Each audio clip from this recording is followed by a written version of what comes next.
So you want to start a podcast. After all, thousands of people do it every single day. They sit in front of their computer, they sit in front of a microphone, and they just pontificate on all their knowledge. Is that what you want to do? Well, I got to tell you, that road can be very, very hard and very, very profitable. But because so many people do it, you have to figure out a way that you're going to cut through the noise. What makes you special? What makes you unique? What makes you important enough that I'm going to spend my time listening to you?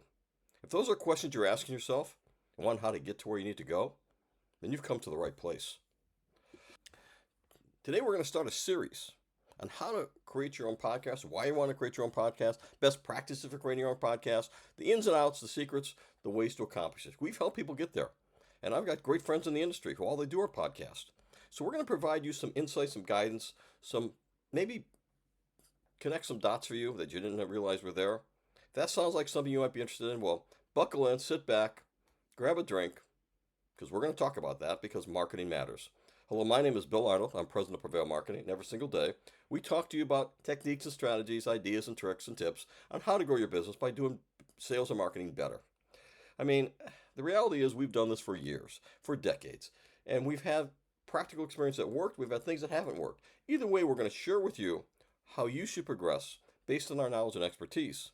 We're going to share with you things that we know are successful because our clients have found success.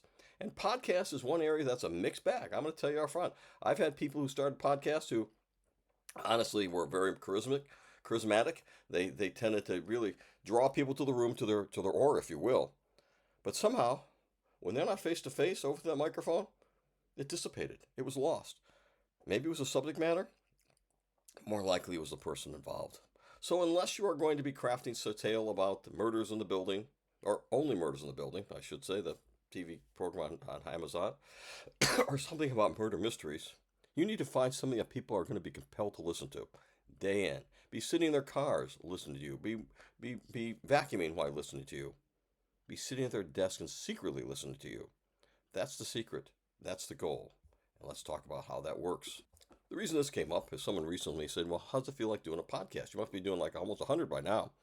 I said, I haven't done a podcast. This is not a podcast, what you're seeing here.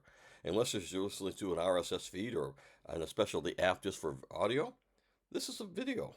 This is not a podcast. A podcast is solely different. It started back in 2003 with the RSS feeds, real simple syndication feeds that you could listen to basically the golden age of radio on your computer. For those who are way too young for the golden age of radio, and I am too, by the way, people would sit around their great big wooden radio, sitting like TV in the middle of their room, and every night they'd get out their popcorn or whatever they wanted to snack on, if they had something to snack on, and they would listen to tales being woven, people making sound effects by clapping wood together. It became this source of entertainment. And it's the same principle that works here. It really works because you capture the essence of what you're hearing in your mind, and your mind conjures up the story, make it far more personal than I could ever weave a tale for you, because I can't think of all those interconnections, how your mind works. And that's why podcasts are so powerful of communicating a message and entertaining people. I mean, and it doesn't have to just be tales. It could be comedy. In 2006, Ricky Gervais broke a world record by having the most downloaded podcast. Obviously, it was comedy. In 2012, over 29% of the people already were listening to at least one podcast. This has become our new golden age of radio. And so, if you really, really, really want to know how, let's first talk about the benefits you're going to get derived for your product. And then tomorrow, we're going to talk about best practices. Then we're going to talk about some real secret tips that most people aren't going to share with you the following day. So let's begin. The benefits of podcast. The whole idea of a podcast is to increase brand awareness and reach. I mean, people come to hear the tale. People come to get entertained. And it just so happenstance that what you're talking about is, your business or your life. I mean, one of the best companies that have ever done this is Trader Joe's. Trader Joe's, they have a mystique about them, Trader Joe's. People go, there's like almost a cult-like following. And every month, I think it is, they have an Inside Trader Joe's. It's a series people bring what people bring inside the stores and share the newest items they'll be finding on the shelves. This draws lots of people, highly successful, highly profitable, highly beneficial to Trader Joe's.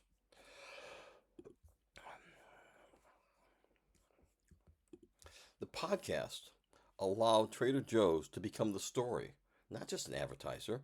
They were the whole point of why you were listening to it. How better can you get that as far as reach? And it's that targeted reach that's so important because everyone listening to them were people who wanted to buy or were buying at Trader Joe's. People who were their ideal customers. They didn't have to be weeding out. People found them. It establishes great thought leadership. I've seen this done by Cleveland Clinic, by local doctors who basically had a weekly or monthly series where they talked about just what's going on in the health community. And I can guarantee you their business spiked by 20 to 30% every time they had an audio broadcast. Because people would hear about something and say, oh, I better check that out. Or people would say, I want to switch to this doctor. He explains it so well. Creating thought leadership is a great way to use a podcast. Building a personal connection. I mean, if you're a storyteller, if you can weave a tale, if you can captivate an audience through a microphone, if you got a face built for radio, I'm sorry, I had to add that in. See if you're listening.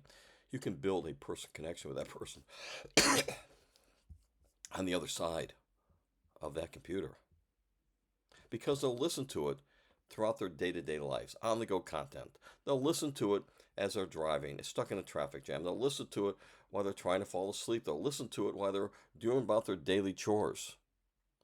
It's a way for them to escape that reality they're currently in and either be entertained or learn.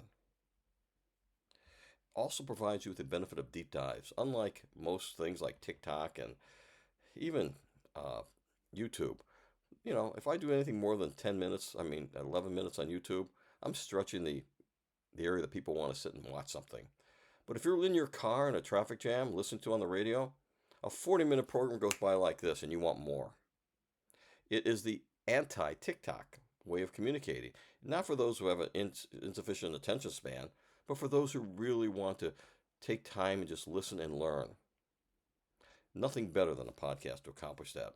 Another thing you do with podcasts is repurpose all the content. Everything you do can be a blog, could be a video, could be all sorts of stuff. Social media snippets. It's a great way one podcast can feed a month of content for everything else. And the way you monetize it, there's lots of ways to monetize it. We're going to talk about how you monetize it, how you get advertisers, how you promote it. That's a future one we're going to be talking about. And so what I'm going to suggest you do, if this is something you really want to hear about how to do podcasts, come back tomorrow. We're going to talk about actually how to do it, what the best practices are. This is just a warm-up today. Have a good night.